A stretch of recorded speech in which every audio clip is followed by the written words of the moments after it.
They say betrayal cuts deepest when it comes from the person you trust most. After 17 years of marriage, I never imagined I would discover my husband's infidelity through a stranger's fists and fury.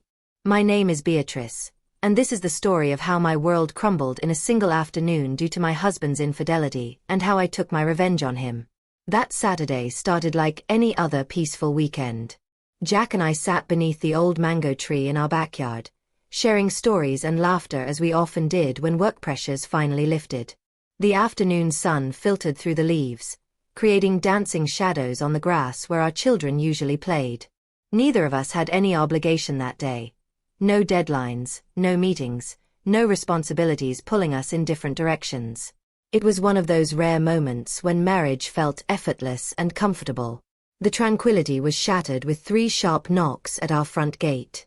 "I will get it," I told Jack, rising from our makeshift picnic blanket. My bare feet padded across the warm concrete as I approached the entrance, expecting perhaps a neighbor or delivery person. Instead, I found myself face to face with a tall, agitated stranger whose eyes burned with barely contained rage. "Is this where Jack lives?" he demanded, his voice tight with tension. "Yes, this is his home," I replied cautiously, noting how his hands trembled with emotion. "Are you one of his colleagues?" The man did not answer my question. Instead, his gaze moved past me to where Jack had appeared at the gate, drawn by the unfamiliar voice. The moment my husband saw our visitor, his entire demeanor changed. The relaxed, content expression vanished, replaced by something I had never seen before: pure, unadulterated fear. "Hello," the stranger said coldly to Jack. "Hi," Jack managed to croak, his voice barely audible. What happened next will remain burned in my memory forever. The stranger stepped closer to my husband, his voice rising with each word. "Why are you having an affair with a married woman? You know Mary is my wife, right?"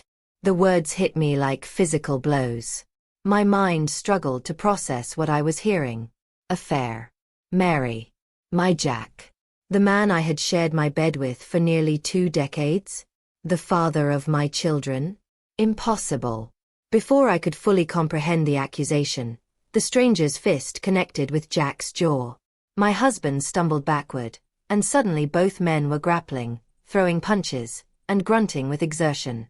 I screamed for help, my voice piercing the previously peaceful afternoon. Several neighbors came running, eventually managing to separate the 2 combatants. "Look at this," the stranger panted, pulling out his mobile phone with shaking hands. "Look at these messages between your husband and my wife." With trembling fingers, I took the device.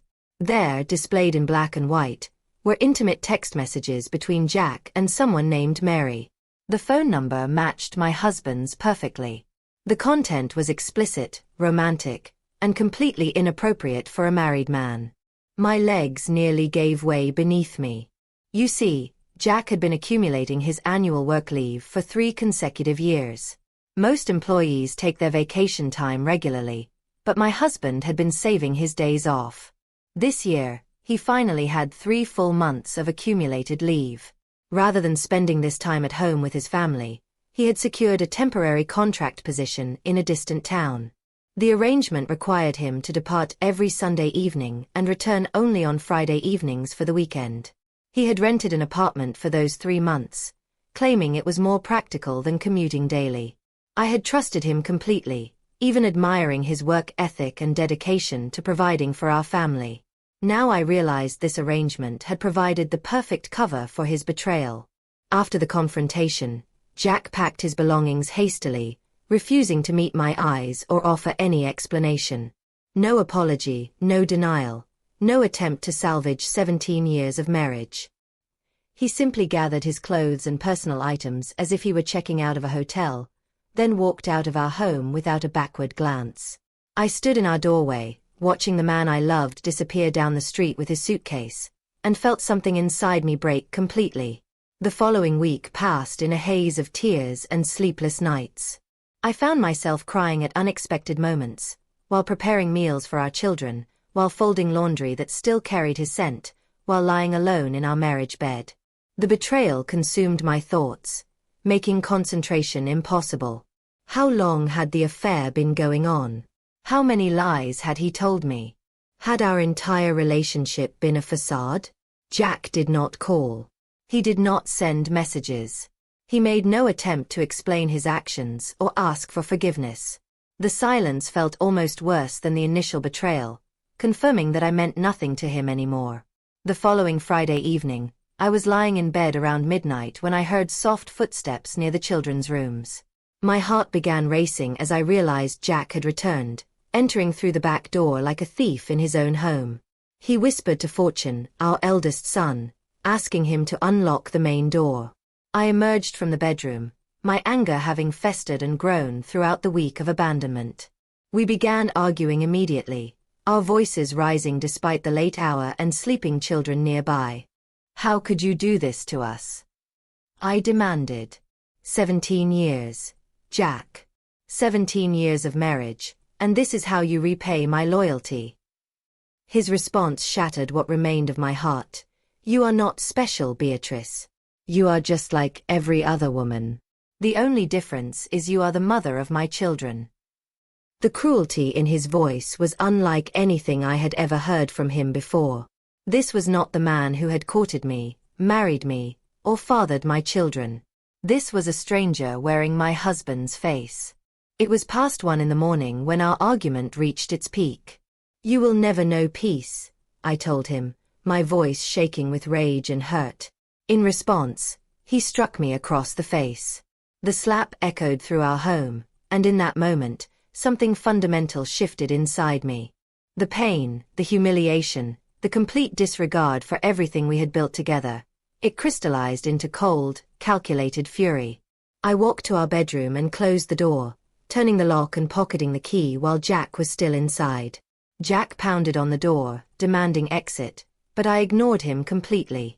Instead, I sat on our sitting room couch and began planning. By 5 a.m, my strategy was complete. I dressed quietly, gathered all our important financial documents, and slipped out of the house. My first stop was our bank, where I withdrew every single penny from our joint accounts. Years of careful saving, our emergency fund, money set aside for the children's education, all of it. The teller looked surprised at the large withdrawal, but the accounts were legally mine to access as well. But I was not finished. I requested a meeting with the bank manager and explained that I suspected fraudulent activity on my husband's personal account.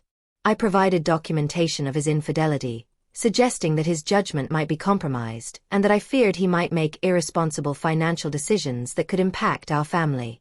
The manager agreed to place a temporary freeze on Jack's individual accounts pending further investigation. Jack climbed through the window, and that is how he managed to get out of the house.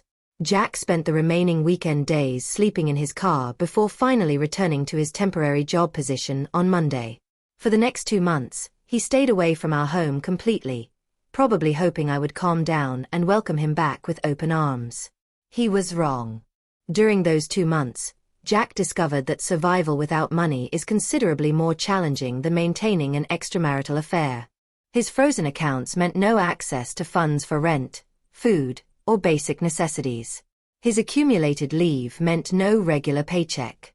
His pride prevented him from asking friends or family for assistance. Meanwhile, I used the time to consult with lawyers, gather evidence of his infidelity, and begin documenting everything for potential divorce proceedings. I also enrolled in a computer course to improve my job prospects, knowing I might need to support my children independently. The children asked about their father constantly, and I struggled to explain his absence without poisoning their relationship with him. I told them he was working far away and would return when his project finished, which was not entirely false. Jack attempted to contact me several times during those 2 months, but I refused all communication. He had walked away without explanation or apology. He could experience the same silence he had imposed on our family. As his temporary contract neared its end and his financial situation became desperate, Jack finally swallowed his pride. He reached out to our priest and several members of our church's small Christian community, begging them to mediate between us. The intervention meeting was tense and emotional. Jack, looking haggard and defeated, finally offered the apology that should have come months earlier. He admitted his affair, acknowledged the pain he had caused, and begged for forgiveness. The church members facilitated long conversations about trust, commitment, and the possibility of reconciliation. Forgiveness, I learned, is not a single decision but a daily choice. After much prayer and counseling, I agreed to work toward rebuilding our marriage, though I made it clear that trust would have to be earned back gradually.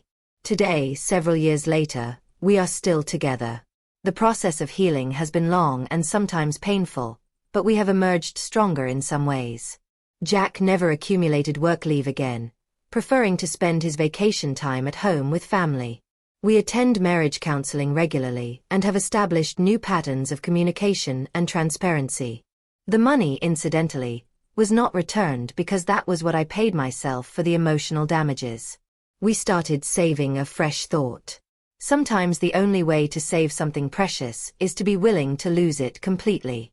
Tell me if you have ever experienced a similar situation. If yes, how did you handle it? If you watched up to this point, please subscribe, like, and share. Also comment. I will be reading your comments.